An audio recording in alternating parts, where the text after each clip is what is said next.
Hello every one. അപ്പോൾ ഇന്ന് നമ്മുടെ ഒപ്പം ഉള്ളത് കാലവർഷക്കാറ്റ് എന്ന് പറഞ്ഞ സിനിമയത്തെ കാസ്റ്റാണ്. Welcome to map stake media. Thank you. എന്തൊക്കെയുണ്ട് വിശേഷം? സിനിമ ഇറങ്ങുന്നതിന്റെ വലിയ വിശേഷമാണ്. വിശേഷം വർഷക്കാറ്റിനോടൊപ്പം കാലവർഷക്കാറ്റും കൂടിയാണ് ഇറങ്ങുന്നത്. ഞങ്ങൾക്കൊന്നും വലിയ ആർട്ടിസ്റ്റ് അല്ല, ഞാനായാലും ലതാദാസ് ആയാലും വളർന്നു വരുന്ന പറയാം, പ്രായമൊക്കെ ഉണ്ടെങ്കിലും വളർന്നു വരുന്ന ആർട്ടിസ്റ്റാണ്. അപ്പൊ അതുകൊണ്ട് ഞങ്ങൾ ഒരുപാട് പ്രതീക്ഷയിൽ കാണുന്ന സിനിമ. കാരണം സിനിമ വേറെ അഭിനയിച്ചില്ലെങ്കിലും ഒരു ബിജു സി കണ്ണനെ പോലത്തെ ഒരു ഡയറക്ടറെ കീഴിൽ അഭിനയിക്കുക എന്നുള്ളത് മനോഹരമായ എൻട്രി കിട്ടിയ 2 സിനിമ അവർ ചെയ്തത്. അപ്പൊ ആ ഒരു ഡയറക്ടറെ കീഴിൽ അഭിനയിക്കുമ്പോൾ ആ ഒരു പ്രതീക്ഷ നമുക്കുണ്ട്. ഇനിയിപ്പോ പ്രതീക്ഷയിൽ ജനങ്ങളെ തന്നെ ഏറ്റെടുക്കുന്നില്ല നമ്മളെ ഇപ്പൊ ടെൻഷൻ. സന്തോഷമാണ്, ടെൻഷനും ഉണ്ട്. കാരണം ഈ സിനിമ ഇറങ്ങിയിട്ട് വേണം എന്റെ ലതാദാസിന്റെ ഭാവി തീരുമാനിക്കാൻ സിനിമയിൽ. ഇവിടെ ഒരാളും കൂടി ചെറുതായി കൺസിഡർ ചെയ്യുന്നില്ലേ? ഞാനേ നമ്മളുടെ സിനിമാ മോഹങ്ങളെ കൂടുമ്പോ ഏറ്റവും കൂടുതൽ പുതുമുഖങ്ങളെ ഇൻട്രൊഡ്യൂസ് ചെയ്ത ആൾക്കാരാണല്ലോ ഭാരതനും പത്മരാജനൊക്കെ. അപ്പൊ അവരുടെ ഒരു പടം എന്തെങ്കിലും കിട്ടുമെന്നൊക്കെയുള്ള ഒരു ആഗ്രഹമൊക്കെ ഉണ്ടായിരുന്നു. പക്ഷെ അതൊക്കെ ഇത് പോയി, അവരും പോയി. അപ്പോ ഇപ്പൊ ഒരു അവാർഡിന് തുല്യനായ ഒരു അവാർഡ് സിനിമകളുടെ ഒരു ആൾക്ക് പടത്തിൽ അഭിനയിക്കാൻ ഒരു വേഷം ചെയ്യാൻ കിട്ടിയത് വിജയ് സി കണ്ണനാണ്. ഇപ്പോൾ നിങ്ങളുടെ മൂന്നുപേരുടെ ക്യാരക്ടറിനെ പറ്റിയിട്ടൊന്നും പറയാമോ? ഈ സിനിമയിൽ എങ്ങനെയാണ് നിങ്ങൾ വരുന്നത് എന്നുള്ളത്, അതാണ് മെയിൻ കാര്യം. ഇങ്ങനെയൊക്കെയാണ് ഓരോരുത്തരായി വരുന്നത് ഈ സിനിമയിൽ. ലേഡി ഓഡിയൻസാണ് കഥ. ശരിക്കും ലതാദാസിന്റെ കഥാപാത്രത്തിന്റെ കഥയാണ് കൂടെ നമ്മൾ സഞ്ചരിക്കും. അവരിൽ നിന്ന് തുടങ്ങാം ആദ്യം ആ കഥാപാത്രം. അതായത് കഥയിലെ രാധ, കഥയിലെ രാധ. അപ്പൊ ശരി, കഥയിലെ രാധനെ പറ്റിയിട്ട് ഞങ്ങളോട് കുറച്ച് എന്തെങ്കിലും പറയാമോ? തീർച്ചയായിട്ടും. ഈ ഇവർ പറഞ്ഞ പോലെ തന്നെ രാധ എന്നാണ് ഈ ക്യാരക്ടറിൻ്റെ പേര്.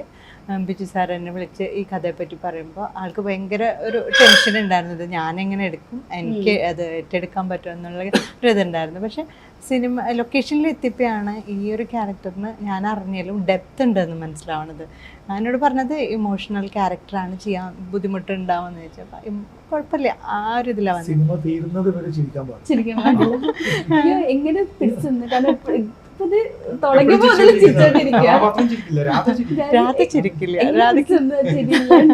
രാധയ്ക്ക് ചിരിക്കാൻ പറ്റില്ല. നമ്മൾ ആ കഥാപാത്രമായി മാറുമ്പോൾ ശരിക്കും നമ്മൾ ഓരോ കഥകൾ കേൾക്കുമ്പോഴും ഇപ്പോൾ പേരറിവാളിൻ്റെ ഒക്കെ കഥനെ ബേസ് ചെയ്തിട്ടാണ് സത്യത്തിൽ ഈ ഒരു കഥ ഉള്ളത്. അപ്പോൾ ശരിക്കും നമ്മളതൊക്കെ കേൾക്കുമ്പോൾ നമുക്കത് വെറും ഒരു കഥ മാത്രമാണ്. നമ്മൾ ആ കഥയിലേക്ക് ഇറങ്ങി ചെല്ലുമ്പോൾ നമ്മൾ ആ കഥാപാത്രമാകുമ്പോൾ അത് നമ്മുടെ ജീവിതമായി മാറുകയാണ്. മീൻസ് നമ്മൾ അതിപ്പോൾ ഞാനല്ല, ഏതൊരു ആർട്ടിസ്റ്റ് ആയാലും 1-2 ദിവസം കഴിയുമ്പോൾ പിന്നെ അവർ ആ ക്യാരക്ടർ തന്നെയായിട്ട് മാറും. അപ്പോൾ അതിൽ ശരിക്കും ത്രൂ ഔട്ട് ഒരു ഇമോഷണൽ ക്യാരക്ടർ തന്നെയാണ്.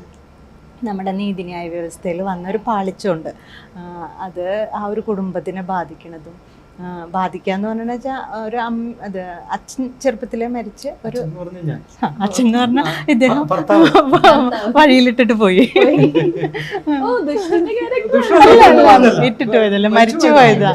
പക്ഷെ ഒറ്റപ്പെട്ടു പോയിട്ട് മോനെ വളർത്താൻ ശ്രമിക്കുന്നതിൻ്റെ ഇടയിൽ വന്ന ഒരു ദുരന്തമാണ് അവരുടെ ലൈഫിൽ. അപ്പൊ അതില് ഈ സ്ത്രീ ഒരു ആരും തുണയില്ലാത്തൊരു സ്ത്രീ അനുഭവിക്കേണ്ടി വരുന്നത്, നമ്മുടെ ഇപ്പൊ സമൂഹത്തിലായാലും അനുഭവിക്കേണ്ടി വരുന്ന കുറേ ബുദ്ധിമുട്ടുകൾ. അതായത് ഒരു കല്യാണം കഴിഞ്ഞ് ഒരു കുട്ടി മാത്രമായിട്ട് 10-22 വയസ്സിൽ ഒറ്റപ്പെടുമ്പോഴത്തെ ഒരു ഇന്നും അന്നും സമൂഹത്തിൽ നിന്ന് ഉണ്ടാവുന്ന ചൂഷണങ്ങളും കാര്യങ്ങളും അതിനൊക്കെ മറികടന്ന് ഒരു ലൈഫ് സെറ്റാക്കി വരുമ്പോൾ കുറേ പ്രതീക്ഷയിൽ വരുമ്പോൾ വീണ്ടും അതിനേലും വലിയൊരു ദുരന്തമാണ് അവരുടെ ഇതിൽ. അപ്പൊ ആ അമ്മ നേരിടേണ്ടി വരുന്ന കുറേ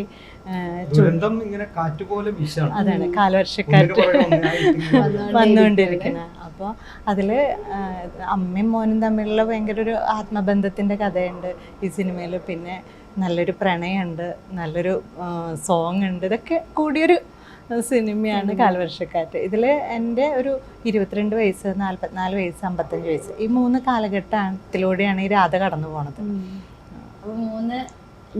ഗെറ്റപ്പിലാണ്.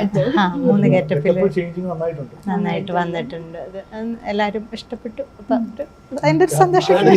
അടുത്ത ഒരു മഞ്ജു വാര്യര് ഒക്കെ ആ റേഞ്ചിൽ പോകാവുന്ന കഥാപാത്രങ്ങൾ ചെയ്യാവുന്ന ഒരു ആർട്ടിസ്റ്റിനെ മലയാള അതന്നെ ഇത് മഞ്ജു വാര്യർ അല്ല ഞാൻ പറഞ്ഞ ആ ഡെപ്തിലുള്ള കഥാപാത്രം നല്ലൊരു കഥാപാത്രം ചെയ്യാൻ പറ്റും. പറഞ്ഞപ്പോ എനിക്ക് തോന്നി ഈ മെയിൽ മറ്റേ ഫീമെയിൽ ഓഡിയൻസ് ആണ്, ഇതൊരു മെയിൽ ഓഡിയൻസ് ആയിരുന്നെങ്കിൽ എന്തായിരിക്കും നമുക്കൊക്കെ അഭിനയിക്കാൻ പറ്റും. അത്രയും നല്ലൊരു എല്ലാവർക്കും കൊതി തോന്നുന്ന ഒരു അതായത് ഒരു ആർട്ടിസ്റ്റിനെ സംബന്ധിച്ച് അത്രയും നമ്മളിപ്പോൾ വെറുതെ ഒരു ഭാര്യയായിട്ട് അല്ലെങ്കിൽ ഒരു പെങ്ങളായിട്ട് ചെയ്യുന്നതിലും നമുക്ക് ഒരുപാട് ചെയ്യാനുണ്ട് ഈ കഥാപാത്രം. അത് ചെയ്യാനായിട്ട് നല്ല ഡയറക്ടറുടെ ഭാഗത്ത് നല്ല സപ്പോർട്ട് ഉണ്ടായിരുന്നു. ആൾ ഭയങ്കര കൂളായിട്ട് നമുക്ക് പറഞ്ഞു തരും കേട്ടോ.